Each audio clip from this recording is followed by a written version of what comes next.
সম্পত্তি লিখে না দেওয়ায় মাকে ঘর থেকে বের করে দিল ছেলে। এমন দৃশ্যগুলো দেখতে দেখতে আমরা ক্লান্ত। এই সমস্ত দৃশ্য আমাদের চোখে পানি নিয়ে আসে। আর কত দেখতে হবে এমন দৃশ্যগুলো বাংলাদেশে? এসব ঘটনা অহরহ ঘটছে এবং এর আসল কারণ কি হতে পারে বলে আপনি মনে করেন?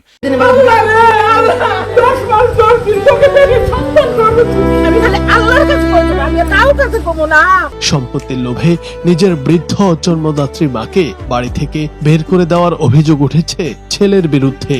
ভাই, বারবার করে আমরা এই বিষয়গুলোতে কথা বলেছি। যখনই কোনো বিষয় ঘটে আপনারা প্রশ্ন দেন, আমরা কথা বলি। মূলত আমাদের কাঠামোটা, রাষ্ট্রের কাঠামোটা ইসলাম এবং মুসলমানদের জন্য অনুকূল করে তৈরি করা হয়নি। কাঠামোগতভাবে বরং ডি ইসলামাইজেশন করার একটা প্রাণান্তকর চেষ্টা আমাদের দেশে করা হয়েছে, যার দুর্ভাগ্যজনক পরিণতি আমরা এখন দেখতে পাচ্ছি। এই যে সন্তানরা বাবার লাশ আটকে দিচ্ছে, জানাজা হতে দিচ্ছে না, দাফন হতে দিচ্ছে না, অথবা মাকে ঘর থেকে বের করে দিচ্ছে সম্পদের জন্য, এর একমাত্র কারণ হলো সন্তান দিন পায় নাই। সন্তান কি পায় নাই? বস্তুবাদী এই সমাজে মানুষকে শুধুমাত্র খাই খাই শেখানো হয়েছে, স্যাক্রিফাইস শেখানো হয় নাই। ইসলাম আমাদেরকে স্যাক্রিফাইস শিখিয়েছে। আজকের পৃথিবীতে আপনি যেদিকে যাবেন, যেদিকে তাকাবেন, ভোগ ছাড়া কিচ্ছু নাই। প্রতিটা বিজ্ঞাপন, প্রতিটা অ্যাডভার্টাইজ, সেটা পত্রিকার পাতায় হোক, সেটা বিজ্ঞাপনে বিলবোর্ডে হোক, সেটা টেলিভিশন বা মোবাইলের স্ক্রিনে হোক, সকল বিজ্ঞাপনের মূল বার্তা মূলত, ইন জেনারেল, মূল বার্তা হলো কি? ভোগ করো। কি করো? ভোগ করো। সুন্দর সোফা, সুন্দর ফ্রিজ, দামি খাবার, মানে সবকিছু ভোগের আয়োজন। একমাত্র ইসলাম আপনাকে বলবে স্যাক্রিফাইস করো। মন চাইলেই সব করা যাবে না, কন্ট্রোল করতে হবে। ইসলামের এই চেতনা যদি রাষ্ট্র ধারণ করত এবং মানুষের মধ্যে সেটা দেওয়ার চেষ্টা করত, তাহলে আজকে এই ভয়াবহ অবস্থা আমাদেরকে দেখতে হতো না। আজকে বৃদ্ধাশ্রমের যে কালচার পৃথিবীতে এস্টাবলিশড হয়ে গেছে, এই নির্মম কালচারের পেছনের কারণ হলো আল্লাহর দ্বীনকে সমাজে প্রতিষ্ঠিত হতে দেওয়া হয়নি, আল্লাহর দ্বীনকে সন্তানদের মধ্যে স্টাবলিশড করা হয়নি, যার ফলে অবস্থা হয়েছে। একজন দিনদার ছেলে পৃথিবীতে দেখাতে পারবেন না, একজন দিনদার ছেলে 5 ওয়াক্ত নামাজ পড়ে, হালাল হারাম মেনটেন করে, কোরআন পড়ে, আল্লাহ এবং তার রাসূলের আদেশ নিষেধ মতো চলার চেষ্টা করে। এই মুসলমান তার মাকে সম্পদের জন্য ঘর থেকে বের করে দিয়েছে, বাবার লাশ আটকে রেখেছে, এই ধরনের কথা তো দূরের কথা, এর ধারে কাছেও কোনো দিনদার ছেলে মেয়ে দ্বারা কখনো গঠিত হওয়ার কোনো ঘটনা পৃথিবীতে দেখানো যাবে না। রেয়ার, খুঁজে পাওয়া কঠিন হবে, অসম্ভব অলমোস্ট। তাহলে বোঝা গেল মূল সমস্যা হলো দিনদারিতা না থাকা।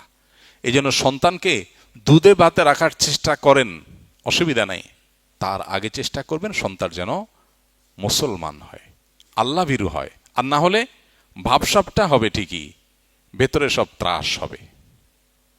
সমাজে খুব ভাব ধরবেন ছেলে এটা করে সেটা করে, কিন্তু ভেতর দিয়ে কষ্ট থাকবে। ছেলে তো আপনার পরিচয় দিতে চায় না। আল্লাহ তাআলা আমাদেরকে বোঝার তৌফিক দান করুন। কোনো মুসলিম যদি ইউরোপ বা অন্য কোনো অমুসলিম দেশে শুকরের মাংসের দোকানে বা সেকশনে কাজ করে টাকা উপার্জন করে, তবে সেই অর্থ কি তার জন্য হালাল হবে? অবশ্যই হালাল হবে না, বরং হারাম হবে। কারণ শুকর এটা নাজিসুল আইন বা মজ্জাগতভাবে, মূলগতভাবে নাপাক। ফলে শুকরের গোশত কেনা বেচা, রান্না কিংবা রান্না করা খাবার সার্ভ করার কাজে যদি কেউ চাকরি করেন, যেমন অমুসলিম প্রধান দেশগুলোতে আমাদের ভাই ব্রাদাররা যারা ফুড ডেলিভারিতে কিংবা কোনো আপনার রেস্টুরেন্টে কাজ করেন, যদি একেবারে নির্দিষ্ট করে এই সেকশনেই তিনি কাজ করেন, তার উপার্জন হারাম হবে। তার উচিত তার চাকরি জবটাকে সুইচ করা, এমন কোনো জায়গা যাওয়া যেখানে তার সরাসরি হারাম খাবার প্রস্তুত করা, সার্ভ করার কাজে তাকে সেবা দিতে না হয়। কেউ হয়তো মনে করতে পারে যে আমি নিজে তো খাচ্ছি না।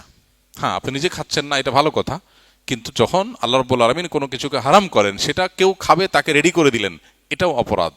একজন খুন করে নাই, কিন্তু খুনিকে ছুরিটা ধার দিয়ে আগায় দিস। কে বলেন? বলো না আমি তো খুন টুন করি নাই, উনি খুন করতে চাইছে, আমি জাস্ট তাকে আগায় দিস। কি বলেন, অপরাধী হবে কি হবে না? ঠিক একইভাবে আল্লাহ বলেছেন তাআওয়ানু আলাল বিররি ওয়াত তাকওয়া ওয়ালা তাআওয়ানু আলাল ইসমি ওয়াল উদওয়ান। তোমরা পাপের কাজে, সীমালঙ্ঘনের কাজে কেউ কারোর সহযোগিতা করবে না। অনেকেই আছেন বলেন আমি তো করি নাই, একজন পূজা করছে, শিরক করছে আল্লাহর সাথে, আপনি সেখানে চাঁদা দিছেন, টাকা দিছেন, তাহলে ওই খুন করার জন্য পিস্তল কিনে দিছেন। বুঝেন নাই? পিস্তল কিনে দিচ্ছে, বলছেন আমি তো খুন করি নাই, আমি তো নিজে শিরক করি নাই, শুধু আমার বন্ধু দোস্ত মানুষও চাইছে কেমনে মানা করি, এই জন্য দিলাম। এজন্য আমরা একসাথে ব্যবসা করি, উনি পূজা করবেন সেজন্য আমি চাঁদা দিচ্ছি। আরে ভাই, ওনার পূজা উনি করুক, ইসলাম তার পূজা তাকে করতে আপনাকে বাধা দিতে দেয় নাই, বলে নাই। কিন্তু এর মানে এই না যে আপনি সেখানে ভালো শাস্তি গিয়ে টাকা দিয়ে চাঁদা দিবেন। ঘরে ঘরে আজ মুসলমানদের মধ্যে এই ব্যাধি যে অন্যায় নিজে করছে না, কিন্তু সে প্রত্যক্ষভাবে অন্যায়ের কি করছে, সহযোগিতা করছে, সেটাও হারাম। এটা জায়েজ নাই, বিকল্প পথ আমাদের খুঁজে বের করতে হবে। আমি জানি যে মাসআলা দিয়ে দেওয়া যত সহজ, আমাদের ভাইদের জন্য এগুলো আমল এত সহজ না। কারণ বিদেশে বাড়িতে জব চাইলেই পাওয়া যায় না, রেস্টুরেন্টে জব অনেক ইজি পাওয়া যায়, অনেকের জন্য কঠিন। ভাই, জান্নাত তো যেতে হবে, একটু কঠিন একটু কষ্টের কাজ না করেই আপনি আল্লাহর কাছে কি মুখে জান্নাত আদায় করবেন, চাইবেন? নিশ্চয়ই জান্নাতে যেতে কিছু না কিছু স্যাক্রিফাইস আমাদের করতেই হবে। আল্লাহ আমাদেরকে তৌফিক দান করুন। আমি একজন ভিডিও এডিটর, পেশাগত কারণে আমাকে অনেক সময় বিভিন্ন কোম্পানির প্রমোশনাল ভিডিও এডিট করতে হয়, যেখানে নারী মডেল ব্যবহার করা থাকে। বর্তমানে আর্থিক সংকটের কারণে এই কাজগুলো করতে হচ্ছে। এমন ভিডিও এডিট করা কি জায়েজ হবে? যদি জায়েজ না হয় তাহলে ক্লায়েন্টকে কিভাবে বিষয়টি বোঝানো উচিত? একটু আগে আমরা যেটা বললাম, যে কাজ হারাম সেটাতে সহযোগিতা করাটাও হারাম। অতএব কোনো নারী মডেলকে ব্যবহার করে অ্যাডভার্টাইজ তৈরি করার এই যে আজকের পৃথিবীর যে কালচার, এই কালচারটা নারীর জন্য অসম্মানজনক। বিক্রি হবে ফ্রিজের চাইতে বেশি দেখানো হচ্ছে নারীকে। এই যে নারীকে উপস্থাপন করা হচ্ছে, আচ্ছা ফ্রিজ কি শুধু জওয়ান মহিলাদের দরকার হয়, বুড়া মহিলাদের দরকার হয় না? হয় না?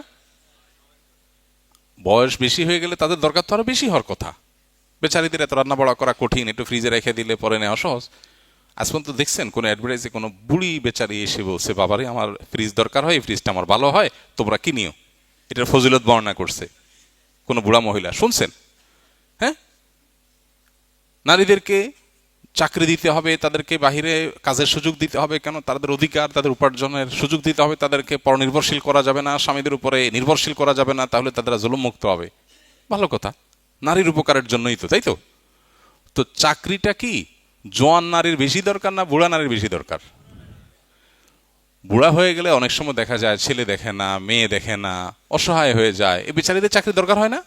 বেশি হোক আর কম হোক, দরকার হয় কি হয় না? কই, তাদেরকে তো কেউ রিসেপশনে চাকরি দিতে দেয় না। যে একজন চাচিরে বসাই দিছে রিসেপশনে, শিক্ষিত চাচি, ওনাকে বসাই দিছে, শুনছেন? বরং শর্ত দেয় অবিবাহিত হতে হবে, সুন্দরী এবং সুদর্শন হতে হবে। তাহলে বুঝতে হবে মতলব এটা কি সম্মানজনক আমাদের বোনদের জন্য, মায়েদের জন্য? সম্মানজনক? ইসলাম বলে পুরুষ গাধার মতো খেটে পরিশ্রম করে নিয়ে আসবে, আর মহিলা ভেতরের সাইডটাকে সামলাবে। এখন দুইজন বাইর হয়ে গেছে। যখন দুইজন বাইর হয়ে গেছে, সংসারের শান্তি শেষ। কারণ বাহিরে কাজ করে আসার পরে মাথা ক্রেজি হয়ে যায়। যারা বাইরে কাজ করেন তারা জানেন, ঝগড়াঝাটি করতে হয়, ঝামেলা পোহাতে হয়, নানান হ্যাসেল নিতে হয়। বাসায় আসে তার একটু প্রশান্তি দরকার। এখন দুইজনেরই একই হাল, কে কারে প্রশান্তি দিবে? ভাইরা আমার, এই কালচার দুনিয়াকে ধ্বংস করে দিয়েছে। সেজন্য নারীকে মডেল হিসাবে উপস্থাপন করে অ্যাডভার্টাইজ তৈরি করার কাজ করা জায়েজ নয়। আপনি যদি ভিডিও এডিটর হন তাহলে আপনি এই কাজ করবেন না। আপনি বলবেন এই কাজ না করলে তো ভাই কাজ আর নাই, কাজই পাবো না, অল্প খাবেন, কাজ কম পাবেন। মানুষ তো কিছু স্যাক্রিফাইস করে আল্লাহর কাছে জান্নাত আশা করবে। আল্লাহকে বলতে পারবেন, আল্লাহ হিউজ কামাই করতে পারতাম, ছেড়ে দিলাম তোমাকে খুশি করার জন্য। আল্লাহ এত কামাই করতে না পারার কারণে চলতে কষ্ট হয়েছে, অনেক কষ্ট করে চলছি, সাথের লোকজন অনেক কামাই করছে, কারণ ওদের কোনো বাইন্ডিংস নাই, তো তোমার জন্য এই স্যাক্রিফাইস যে করছে তুমি আমাকে জান্নাতটা দিও। আল্লাহর কাছে বলতে পারবেন। দুনিয়াতে সব ঠিকঠাক রাখবেন, আবার বলবেন আল্লাহুম্মা ইন্নী আসআলুকাল ফিরদাউস। আল্লাহ এদিকে আকাম করে যা কামাই করা দরকার এগুলোও করব, আর জান্নাতও দিও। মামার বাইরে আবদার হয়ে গেল না? আল্লাহর জন্য স্যাক্রিফাইস করতে হবে। আল্লাহ আমাদেরকে সেরকম মুমিন হওয়ার তৌফিক দান করুন। যদি আপনি নিরুপায় হন তাহলে দ্রুত বিকল্প পাওয়ার আগ পর্যন্ত কাজটা করতে পারেন, তবে বিকল্প আপনাকে ব্যবস্থা করতে হবে। আমাদের শিক্ষা প্রতিষ্ঠান বা গ্রুপে শিক্ষকরা বিভিন্ন সময় আমলের প্রতিযোগিতার আয়োজন করে থাকেন। আমরা যদি সেই প্রতিযোগিতাগুলোতে অংশগ্রহণের উদ্দেশ্যে আমল করি, তবে তা কি রিয়া বা লোক দেখানো বা ছোট শিরকের অন্তর্ভুক্ত হবে কিনা? একজন শিক্ষার্থীর নিয়ত আমলের সঠিক অবস্থান এখানে কেমন হওয়া উচিত? আল্লাহ রাব্বুল আলামিন আমাদেরকে বলেছেন ফাস্তাবিকুল খায়রাত, ফাস্তাবিকুল খায়রাত, মানে খয়রাতের কাজে কম্পিটিশন করো। খয়রাত যেভাবে বলছেন দু একজন মনে হচ্ছে ওই মিনিং বুঝছেন কিনা। না, খায়রাত মানে কি?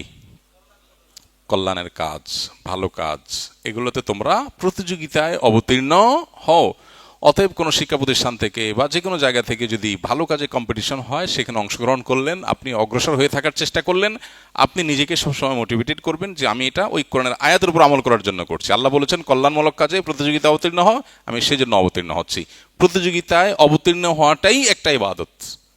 প্রতিযোগিতায় আমি কিছু পারি আর না পারি, আল্লাহর নির্দেশ মানতে গিয়ে আমি প্রতিযোগিতায় লিপ্ত হলাম, রত হলাম, ইটসেলফ এটা একটা কি নেকামল, এটা একটা ইবাদত।